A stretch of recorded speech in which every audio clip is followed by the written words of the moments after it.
This is Eugene Pandrutkovich. I'm the laptop screen doc, and the name of the website is www.screensurgeons.com. Today we have a ASUS GL552V gaming laptop with a cracked screen, and I'm going to show you how to replace the cracked screen on an ASUS GL552V gaming laptop. Okay, before we get started with this particular model, we need to remove the battery. And the way you do that is you close the laptop, flip it over, and then there's two levers. One lever you slide to the left, and the other lever you slide to the right to slide the battery out. So once you remove the battery, you can work on the laptop safely. Also, while we're on the bottom of the laptop, we're going to take a look where to find the model number, and it's on the bottom. It's on the label. On the top left you see GL552V, and on the bottom you see GL552VW. So you can use both model numbers to know that it's the right laptop. Okay, this thing is a little bit heavy, so it's a little bit more difficult to manipulate. Okay, next thing I'm going to show you is the tools we're going to use. We have a PH0 electronics screwdriver. PH stands for Phillips, and 0 is the size. Then we have a smaller PH00 screwdriver for smaller screws. Then we have a pair of metal tweezers over here. That's for prying, to pry stuff, and also to manipulate cables. We have a metal spudger, also for prying and lifting up the screen bezel. And finally, a small hobby knife with a pointed end, or X-Acto knife, and that's to remove adhesive tape. Okay, next thing is we have to remove this screen bezel, the plastic frame around the screen, and also the hinge covers. So the hinge covers we're actually going to remove first, and this is probably the most difficult part of the job. So before you remove the screen bezel, you need to remove the hinge covers. In order to do that, we need to get the hobby knife and to separate and to snap off the hinge covers away from the screen bezel. The way we do that is we reach in with a hobby knife and gently work the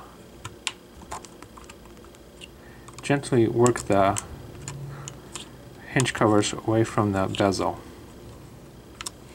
And we can also, once we have a little bit of separation, we can use the splinter tool to do this. Take your time on this. Eventually it'll come. So try not to get scratches on it like I did. But if you do, that's okay also. It doesn't affect the function of the laptop. And the same here. So open up the seam a little bit with the hobby knife, and then use the metal spudger to separate the hinge cover. Next thing is we do the same thing on the back. And on the back you can probably start with the spudger and do the same thing to separate the hinge cover, like so. Once we hear it, snap it out. And same thing with this one.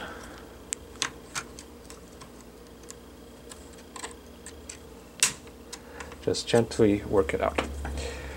Okay, once we loosen up the hinge covers, we use either a screwdriver or a tweezer to lift up the hinge covers, and try different tools, see what works best.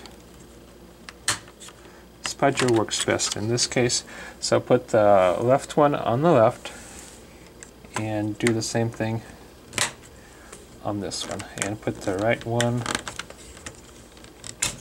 on the right over here. Okay, like I said, this was the hardest part of the job, and it's really not that bad. Next thing what you want to do is to remove the screen bezel, and in order to do that we need to remove two screws on the bottom, one on the left and one on the right. And these are hidden behind screw covers, and we use our hobby knife to remove the screw covers and attach the screw covers to the bezel so we don't lose them. And the hobby knife is sharp, so be careful not to cut them. Okay, next what we want to do is remove the two screws. There's one, and it doesn't want to come out. It's magnetized, so we use our tweezers to remove this screw. And do the same thing for this side. And put the screws in a separate pile so you can keep track of which screws go where once you put the laptop back together. Okay, next we snap off the screen bezel. To do that, feel around with your fingernails until you get a good grip on the screen bezel somewhere. It might take a while, but once you do that, and then gently lift up and out with your fingernails, and in this way make your way around the bezel like this and snap the bezel off. And the bezel comes out easily, and we'll put that on the side. Okay, next we want to remove the screen from the screen assembly. And to do that, there's mounting tabs on top and mounting tabs on the bottom. So what we want to do is remove the two screws on the mounting tabs on top and on the bottom. And when we do that, we want to make sure the laptop is tilted back a little bit so that the screen doesn't fall forward on you when you remove the screws. So there's one,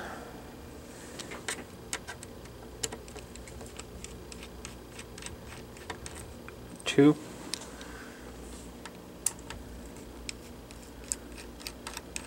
three, and four.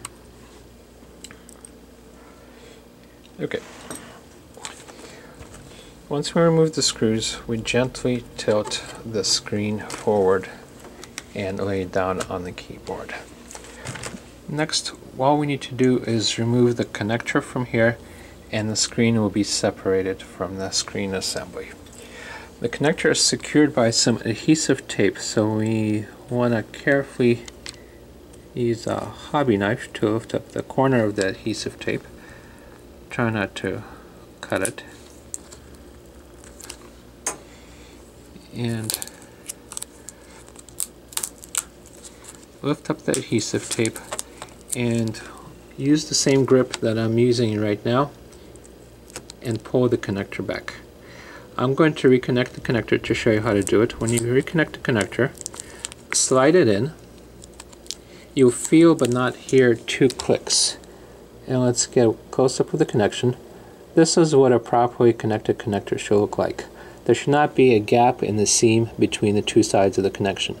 The two sides of the connection should be flush with each other. Okay, so let's disconnect it and let's take a look at the screen. Okay, this is a 15.6 inch EDP Full HD screen. EDP stands for the connector type. It's a 30-pin connector as compared to the older style LVDS connector, which is a 40-pin connector. So make sure that this connector is a 30-pin. And this is a full HD screen, which is 1920 by 1080 as compared to the older standard HD screen. Make sure you get it replaced correctly. And this one has a matte finish. Most full HD screens have a matte finish, so that should not be a problem. The part number for this screen is LP156WF6. The SPB5 is not as important. LP156WF6. Once you do get your new screen, probably you will not have the same exact part number, but make sure it's a full HD EDP screen with mounting tabs on the top and bottom, and the connector is in the same place as this one. Make sure that the screens look the same. Okay, once you do get your screen in, Well, before I go there, I will need to mention that we at Screen Surgeons sell this exact same screen. We have a compatibility guarantee, so if it's not the right screen, we'll make sure it's the right one for you. What we offer is we ship this exact same toolkit that I used in this video. We ship it for free with every screen that we sell. We have free shipping for United States, priority mail, so you'll get your screen in 2 or 3 days. And if you live outside of the United States, we can ship to most countries around the world. Just follow the regular checkout procedure and select your country. To order the screen from us, from Screen Surgeons, go to www.screensurgeons.com. You can either search for this laptop model, or there will be a short form for you to fill out, and that will guide you to buy the right screen online. Okay, once you do receive your screen, make sure it matches what the original screen looked like. Reconnect the connector, mount the screen in the screen assembly, put the 2 screws in at the top and 2 at the bottom. Snap the screen bezel back on, putting it down like this and tilting the laptop so that the screen bezel fits in there. And then gently work the 2 hinge covers back in, and you can make sure that they snap in, and you can use the spudger tool. That's probably the most useful one, to maybe push the top of the hinge cover back in so it snaps in, and same thing on the back, and maybe push them like this to snap it in. So it'll take a little bit of time, but you can work it in. It'll be no problem. Then put the 2 screws in and the 2 screw covers, and that should be it. Okay, thank you very much. Once again, my name is Eugene Panrudkovich. I'm the laptop screen doc, and the name of the website is www.screensurgeons.com. Thank you very much, and good luck.